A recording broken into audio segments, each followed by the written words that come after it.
আসসালামু আলাইকুম প্রিয় শিক্ষার্থী, আশা করছি ইতিমধ্যে আপনারা মেসেজ পেয়ে গিয়েছেন। আগামী ১৬ তারিখে অনুষ্ঠিত হতে যাচ্ছে। হাতে একদমই সময় নেই।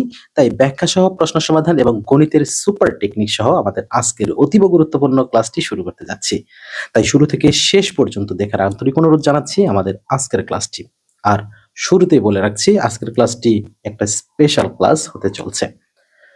শুরুতেই আমরা সাধারণ জ্ঞান অংশ দেখব। কিসের সাহায্যে সমুদ্রের গভীরতা নির্ণয় করা হয়? তাহলে কিসের সাহায্যে সমুদ্রের গভীরতা নির্ণয় করা হয় যদি বলা হয়, সেক্ষেত্রে হবে প্রতিধ্বনি। আর যদি কোনো যন্ত্রের কথা বলে সেটা হবে ভ্যাদোমিটার। জাতীয় সংবিধান দিবস কবে পালন করা হয়? প্রতি বছর ৪ নভেম্বর জাতীয় সংবিধান দিবস পালন করা হয়ে থাকে। গম্ভীরা, এই ধরনের প্রশ্নগুলো কিন্তু একটা পাবেন যে গম্ভীরা বা ঝুমুর এগুলো কোন এলাকার? তাহলে গম্ভীরা মূলত বৃহত্তর রাজশাহীর। যদি রাজশাহী না থাকে সেক্ষেত্রে চাঁপাইনবাবগঞ্জ হবে সঠিক উত্তর। আন্তর্জাতিক আণবিক সংস্থা আইএইএ এর সদর দপ্তর কোথায়? আইএইএ এর সদর দপ্তর হলো ভিয়েনা। বাংলাদেশের সংবিধান কয়টি ভাষায় রচিত রয়েছে? সংবিধান থেকে যেহেতু একটা প্রশ্ন আসবে তাই গুরুত্বপূর্ণ, সংবিধান ২টি ভাষায় রচিত। মেট্রো রেলের অর্থায়নের উৎস কোনটি? মেট্রো রেল মূলত বাংলাদেশ সরকার এবং জাপানের উৎস, মানে মেট্রো রেল অর্থায়ন করেছে, অর্থাৎ অর্থায়নের উৎস জাপান এবং বাংলাদেশ সরকার। সার্ক সচিবালয় কোথায় অবস্থিত? সার্ক সচিবালয় যদি বলা হয় সেক্ষেত্রে হবে নেপালে অবস্থিত। কোনটি পারমাণবিক অস্ত্রধারী দেশ নয়। যেহেতু কিছুদিন আগে পারমাণবিক বোমা সম্পর্কে ব্যাপক আলোচনা হয়েছিল, তাহলে প্রদত্ত অপশনগুলোর মধ্যে জার্মানি কিন্তু পারমাণবিক অস্ত্রধারী দেশ নয়। পরবর্তী প্রশ্ন যেটি আমাদের রয়েছে যে ইটি চালু করা হয় কত সালে? বাংলাদেশে ই-টিন চালু করা হয়েছিল ২০১৩ সালে। এখানে এই যে টিন এর আইডেন্টিফিকেশন থেকে আপনার অ্যাপ্রোপ্রিয়েশন, ইলাবোরেশন এগুলো মুখস্থ রাখতে হবে। Tax payer identification number. ইসরায়েলের আইনসভার নাম কি? ইসরায়েলের আইনসভার নামটা হচ্ছে নেসেট। এডেন সমুদ্র বন্দরটি কোথায় অবস্থিত? এখানে খুবই গুরুত্বপূর্ণ প্রশ্ন, এটি ইয়েমেনে অবস্থিত। এবং মোস্ট ইম্পর্টেন্ট একটি প্রশ্ন রয়েছে যেটি, বাংলাদেশের প্রথম ভৌগোলিক নির্দেশক জিআই পণ্য কোনটি? তাহলে জিআই পণ্য বাংলাদেশের প্রথম কোনটি? এই প্রশ্নটি কিন্তু আপনাদের জন্য একটা এইচডব্লিউ থাকছে। আপনারা অবশ্যই আমাদের কমেন্ট সেকশনে আপনার মূল্যবান মতামত জানাতে ভুলবেন না। আর যদি আপনারা সহকারী স্টেশন মাস্টারের জন্য স্পেশাল শর্ট সাজেশন নিতে চান, তাহলে আমাদের স্ক্রিনে দেওয়া নম্বরে যোগাযোগ করে নামমাত্র মূল্যে কিন্তু আপনি সাজেশনগুলো সংগ্রহ করতে পারবেন। সর্বশেষ বিশ্বকাপ ফুটবল থেকে একটা প্রশ্ন অবশ্যই আসবে। সর্বশেষ বিশ্বকাপ ফুটবল হয়েছে ২০২২ সালে কাতারে। আর আগামী বিশ্বকাপ অর্থাৎ ২০২৬ বিশ্বকাপ হতে যাচ্ছে ৩টা দেশে, মেক্সিকো, কানাডা এবং ইউএসএ। মুক্তিযুদ্ধের প্রথম ভাস্কর্য এটি কোথায় অবস্থিত? প্রথম ভাস্কর্য অবস্থিত জাগ্রত চৌরঙ্গী। শহীদ বুদ্ধিজীবী দিবস এটি কবে পালন করা হয়? প্রতি বছর ১৪ই ডিসেম্বর পালন করা হয়ে থাকে। ঢাকা বিশ্ববিদ্যালয়ের প্রথম উপাচার্য কে ছিলেন? প্রথম উপাচার্য যদি বলা হয় পি জে হার্টস। এখানে পি জে হার্ট হয়ে গেছে, এখানে হবে পি জে হার্টস। বাংলা ভাষার প্রথম ব্যাকরণ রচনা করেন কে? বাংলাদেশের প্রথম ব্যাকরণ, এখানে ভালো করে একটু খেয়াল করেন, বাংলা ভাষার সে যে র আছে, তাহলে এই সব প্রশ্নের উত্তর হবে কি? রাজা রামমোহন রায়। বিশ্ব নারী দিবস কোন তারিখে পালন করা হয়? প্রতি বছর ৮ মার্চ বিশ্ব নারী দিবস পালন করা হয়। একনেকের সভাপতি কে? এই যে এই প্রশ্নটা কিন্তু বর্তমানে সবচেয়ে গুরুত্বপূর্ণ। একনেকের সভাপতি কে? একনেকের সভাপতি সাধারণত প্রধানমন্ত্রী হয়ে থাকে। তবে বিগত সময়ে একনেকের বিকল্প সভাপতি কে ছিল? বর্তমান প্রেক্ষাপটে কিন্তু ভিন্ন রয়েছে। বর্তমানে একনেকের বিকল্প সভাপতি এলজিআরডি আমরা মিনিস্টার যেটি বলে থাকি, অর্থাৎ মির্জা ফখরুল ইসলাম আলমগীর, তিনি কিন্তু একনেকের বিকল্প সভাপতি। এবং বাংলা সাধারণ জ্ঞান অংশের সর্বশেষ যেটি রয়েছে, নিচের কোন চলচ্চিত্রটি মুক্তিযুদ্ধকে উপজীব্য করে নির্মিত করা হয়েছে? মুক্তিযুদ্ধকে উপজীব্য করে লেখা হয়েছে, সেটা হলো জীবন থেকে নেয়া। আমাদের সাধারণ জ্ঞান অংশের এই 20টি প্রশ্ন আশা করছি আপনাদের অনেক কাজে আসবে ইনশাআল্লাহ। এবারে বাংলা সাহিত্য এবং বাংলা ব্যাকরণ অংশের আমাদের শুরুতে রয়েছে, বাংলা সাহিত্যের ইতিহাসের প্রথম নিদর্শন কোনটি? বাংলা সাহিত্যের ইতিহাসের প্রথম নিদর্শন চর্যাপদ। ভাষার মৌলিক অংশ কয়টি? মোস্ট ইম্পর্টেন্ট একটি প্রশ্ন, যে ভাষার মৌলিক অংশ কতটি? ভাষার মৌলিক অংশ কিন্তু 4টি। শতাব্দী কোন সমাসের উদাহরণ? শতাব্দী, তাহলে এখানে আমরা যদি বলি শত অব্দের সমাহার, শেষে সমাহার থাকলে সেটি কি হবে? দ্বিগু সমাস হবে। যে বহু বিষয় জানে তাকে এক কথায় কি বলা হয়? বহু বিষয় জানলে তাকে বলা হবে বহুজ্ঞ। বন্যেরা বন্যে সুন্দর, শিশুরা মাতৃ করে, উক্তিটির তাৎপর্য কি? এটির তাৎপর্যটা হচ্ছে যে যেখানে সুন্দর সেই অবস্থায়, অর্থাৎ জীবন মাত্রই স্বাভাবিক অবস্থানে সুন্দর। বাংলা বর্ণমালায় স্বরবর্ণ রয়েছে কতটি? এটা আমরা খুব সকলেই জানি, 11টি স্বরবর্ণ রয়েছে। যে নারীর হাসি পবিত্র তাকে কি বলা হয়? এখানে কিন্তু পবিত্রর কথা বলা হয়েছে। তাহলে এক্ষেত্রে সঠিক উত্তর করতে হবে যে নারীর হাসি পবিত্র বা নির্মল তাকে বলা হবে সুচিস্মিতা। আর এটি বানানটা হবে কিন্তু খ নাম্বারের আদলে। এটি কিন্তু বানান শুদ্ধিতেও আসতে পারে। কোন বানানটি শুদ্ধ? এখানে শ্রদ্ধাঞ্জলি যেহেতু দীর্ঘই রয়েছে ভুল, চাক্য হবে না, যুবতী হবে না, এখানে মোহনাটি কিন্তু সেও ঠিক রয়েছে, তাহলে মোহনাটা রাইট আনসার।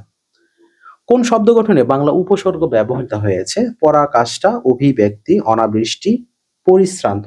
তাহলে এখানে যদি আমরা অনাবৃষ্টি বলি তাহলে এই অনাটা কিন্তু এক্ষেত্রে উপসর্গ, তাই এটি হবে সঠিক উত্তর। বিভক্তিহীন নামপদকে কি বলে? বিভক্তিহীন বা বিভক্তিবিহীন নামপদকে সাধারণত বলা হয় থাকে প্রাতিপদিক।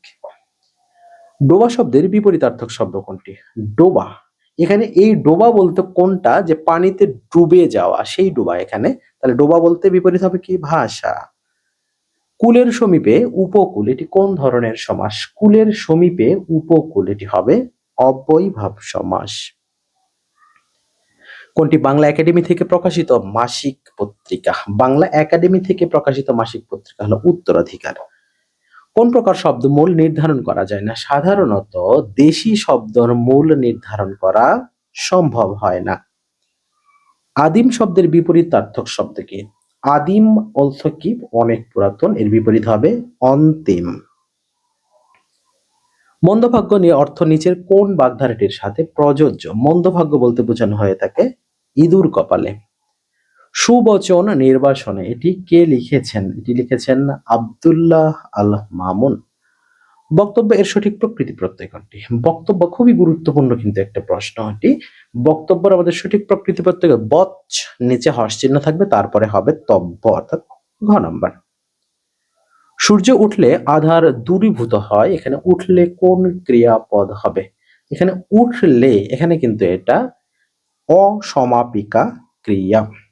অপমান শব্দের অব উপসর্গটি কোন অর্থে ব্যবহার করা হয়েছে? এখানে মূলত মান মানে সম্মান, তাহলে অপমান এই সম্মানের বিপরীত অর্থ বহন করে, সুতরাং এখানে অপকথাটা বিপরীত অর্থে ব্যবহার করা হয়েছে। আশা করছি বিষয়গুলো আপনারা বুঝতে পেরেছেন।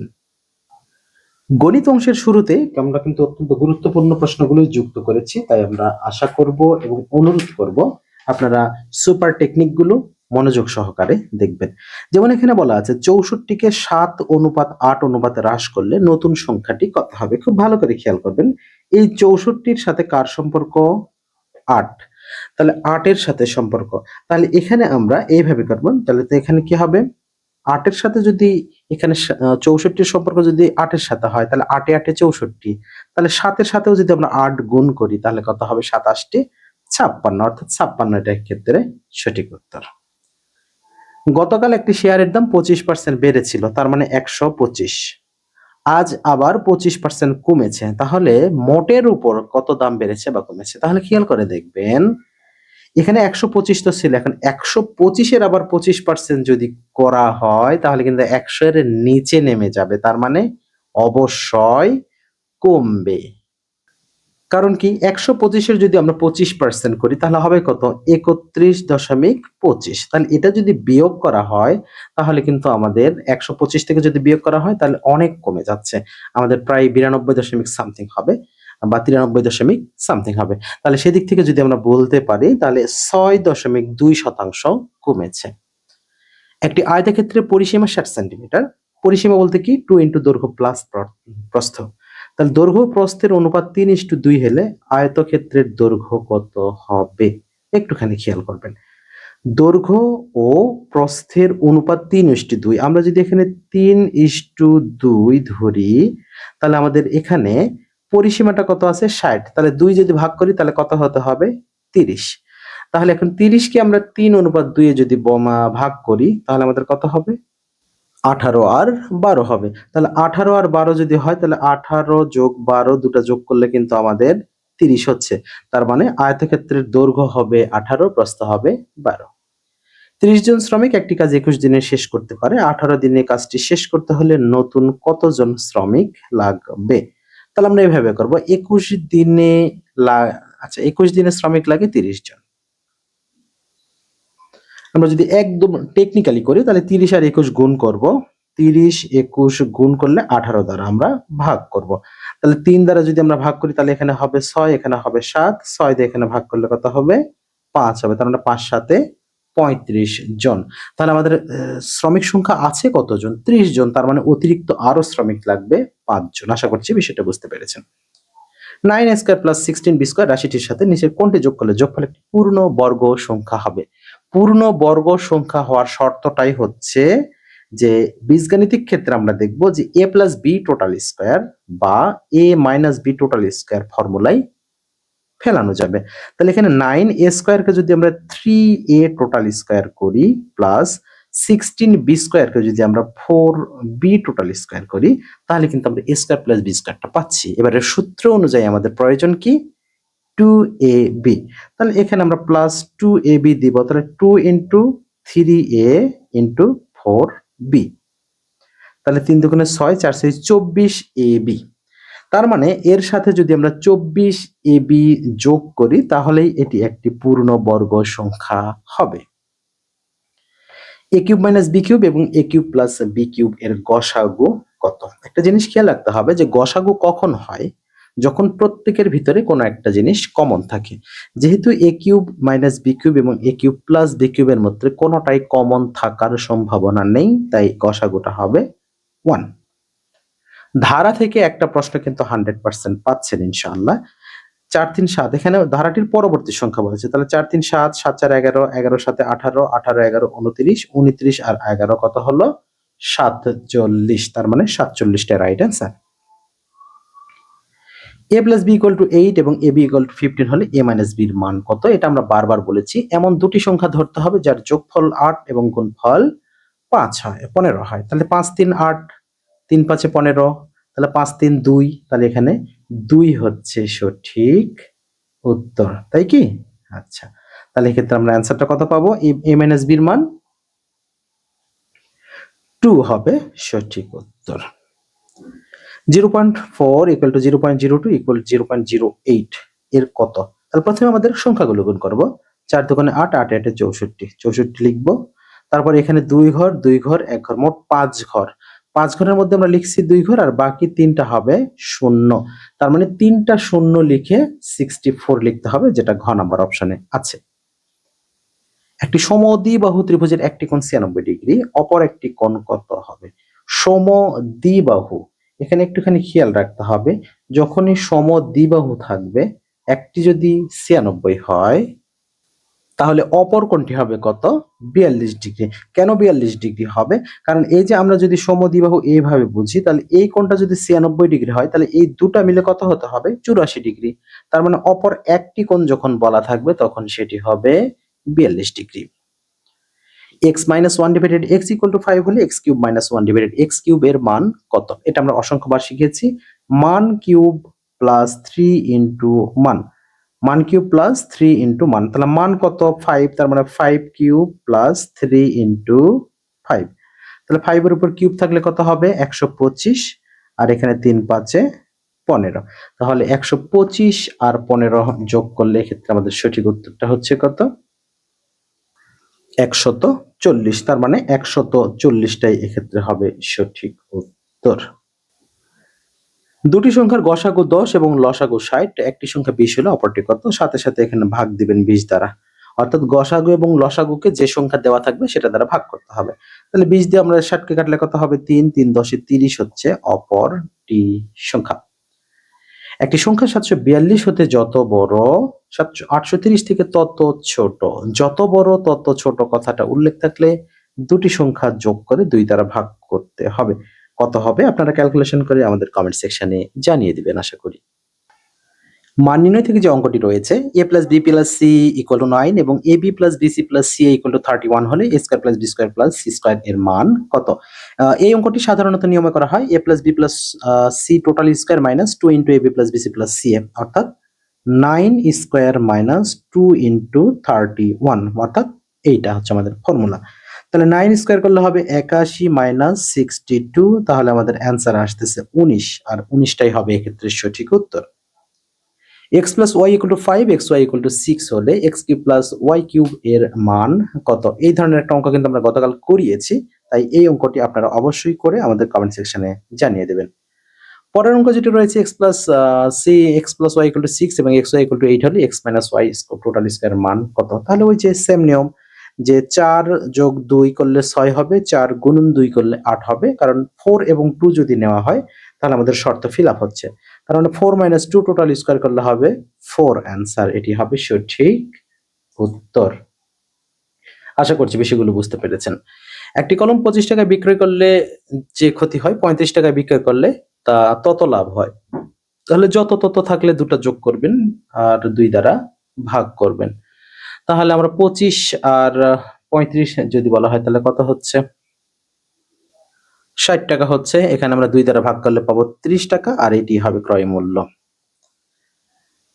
একটি সরলরেখার উপর অঙ্কিত বর্গ ওই সরলরেখার অর্ধেকের উপর অঙ্কিত। যেহেতু অর্ধেক কথা আছে, তার মানে হাফ, অর্থাৎ 2 গুণন 2 অর্থাৎ 4 গুণ হবে সঠিক উত্তর। x plus 1 divided x equal to 2 হলে x এর মান কত? তাহলে x এর মান যদি 1 হয় সেক্ষেত্রে কিন্তু x প্লাস 1 ডিভাইডেড x এর মান 2 হবে। দুটি নির্দিষ্ট বিন্দু দিয়ে কতটি বৃত্ত আঁকা যায়? মূলত দুটি বিন্দু দিয়ে অসংখ্য বৃত্ত অঙ্কন করা সম্ভব। আমাদের ইংরেজি অংশের শুরুতে যেটি রয়েছে, what is the correct spelling বা কারেক্ট ভার্ব শর্টলি? শর্টলির ভার্ব কি হবে? শর্টেন। ট্রান্সলেট ইনটু ইংলিশ, ট্রেনটি ঢাকা যাবে। যখন কোনো কিছু ঢাকা যাবে, কোনো দিকে যাবে, তখন হবে বাউন্ড, অর্থাৎ the train is bound for Dhaka. আপনারা যারা মেট্রো রেলে চলাফেরা করেন তারা কিন্তু এই জিনিসটাই হবে, কি বলা হয়? The train is bound for Motijheel, next station is Shahbag. কথাটা এইভাবে কিন্তু আসে। আশা করি আপনারা বুঝতে পেরেছেন। প্যাসিভ ফর্ম, আচ্ছা, হ্যাভ ইউ প্লেড ফুটবল, এটাকে আমরা প্যাসিভ যদি করি তাহলে এখানে কি হবে? Have you played football. তাহলে প্রথমে হ্যাভ যেহেতু আছে, তার মানে হ্যাজ নিতে হবে। হ্যাজ ফুটবল, হ্যাজ ফুটবলটা কি হবে? আগে আসবে। ফুটবল হ্যাজ এর পরিবর্তে হ্যাজ ফুটবল। তারপরে কি হবে? Been played by you. তাহলে বিন প্লেড বাই ইউ যেটি কোথায় রয়েছে? গ নাম্বারে রয়েছে, আর গ নাম্বারটাই সঠিক উত্তর। অ্যাকসেপ্ট শব্দটির নাউন ফর্ম কি হবে? অ্যাকসেপ্ট শব্দটির নাউন ফর্ম হবে অ্যাকসেপ্টেন্স। দ্য অ্যান্টিনিয়ম পিওর, পিওর অর্থ কি? পিওর মানে খাঁটি, তার এর অ্যান্টিনিয়মটা কি হবে, অর্থাৎ বিপরীত ফর্ম কি হবে? অ্যাডাল্ট্রেট, ভেজাল যুক্ত। So is the correct spelling. Competition রয়েছে, কম্পিটিশন বানানটা COMPETITION, অর্থাৎ ঘ নাম্বারটা ক্ষেত্রে সঠিক উত্তর। আশা করছি বিষয়গুলো বুঝতে পেরেছেন। Choose the correct sentence. এখানে আমাদের সেন্টেন্স কারেকশন করতে গেলে যেমন হচ্ছে it was who had before he arrived, তাহলে এখানে বিফোর হি অ্যারাইভড হবে না, he has we who had left before he arrived. তাহলে এই যে খ নাম্বারটা কিন্তু সেদিক থেকে ঠিক আছে। It was we who had left before he arrived. Singular number 9 কোনটি? এখানে সিঙ্গুলার নাম্বার 9 কোনটি? সেটা হলো এজেন্ডা, কারণ এজেন্ডার সিঙ্গুলার ফর্ম হবে agendum. The police is looking dash the case. যখন পুলিশ কোনো কিছু কাজ করে তখন কোনো কেস কি করে? ইনভেস্টিগেশন করে, দেখাশোনা করে। তাহলে এখানে looking into. Antonym of the word console, console এর অ্যান্টোনিমটা হবে কি? এখানে সঠিক উত্তর হবে এগ্রিভেট, গ্রিফ।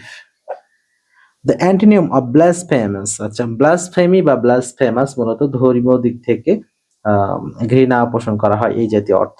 তাহলে বিপরীত হবে সম্মান প্রদর্শন করা, তার মানে respectful. The word ecological is related to, ecological সবসময় কার সাথে সম্পর্কযুক্ত থাকবে? সেটা হচ্ছে পরিবেশের সাথে, অর্থাৎ এনভায়রনমেন্টাল। টেলিং লাইস, মিথ্যা বলা, ড্যাশ এ গ্রেট সাইন, এটি একটি বিশাল বড় পাপ। তার মানে কি হবে? এটি একটি telling line is a great sign. Would you mind dash cup of tea with me, তার মানে উড ইউ মাইন্ড থাকলে তারপরে আইএনজি যুক্ত ভার্ব বসবে, তার মানে would you mind taking a cup of tea with me. Do not get dash the running train, তার মানে do not get into the running train, চলন্ত গাড়িতে উঠো না। তাহলে এখানে গেট ইনটু হবে সঠিক উত্তর। He got injury dash the accident, তাহলে he got injury in the accident, ইনটা হবে সঠিক উত্তর। এবং তার পরবর্তী প্রশ্ন রয়েছে the expression take into account. Take into account বলতে বোঝানো হয় থাকে কোনো কিছুতে ছাড় দেওয়া, অর্থাৎ consider. I need to find out whose pen this is, তাহলে এখানে হুজ কোনটি, তাহলে হেয়ার হুজ ইজ, তাহলে হুজটা হচ্ছে possessive case. The correct spelling encyclopedia, encyclopedia শুরুটাই হবে ইএন দিয়ে এবং পিডিয়া বানানটা হবে পিইডিআইএ, অর্থাৎ ঘ নাম্বারটা সেদিক থেকে সঠিক উত্তর রয়েছে। এবং সর্বশেষ যেটি রয়েছে which parts of speech is বুক, বুকটা কি? বুক দুই ভাবে ব্যবহার হয়, সাধারণত বই হিসেবে যদি ব্যবহার করি নাউন, আর যদি সংরক্ষণ করা অর্থে ব্যবহার করি তা সেক্ষেত্রে হবে, বা চিহ্নিত করা অর্থে ব্যবহার করি সেক্ষেত্রে হবে ভার্ব, অর্থাৎ ক এবং খ দুটোই সঠিক। প্রিয় শিক্ষার্থী, আশা করছি আমাদের আজকের ক্লাসটা ভালো লেগেছে। আপনারা যে যেখান থেকে আমাদের ক্লাসগুলো দেখলেন, যদি ক্লাস ভালো লাগে লাইক করবেন, কমেন্ট করবেন, আর শেয়ার তো মাস্ট করতেই হবে। আপনারা যে যেখান থেকে ক্লাসে যুক্ত ছিলেন, দেখা হবে আগামীকাল আরো একটি গুরুত্বপূর্ণ ক্লাসে। সে পর্যন্ত আল্লাহ পাক সবাইকে ভালো রাখুন এই প্রত্যাশা জানিয়ে শেষ করছি। আল্লাহ হাফেজ।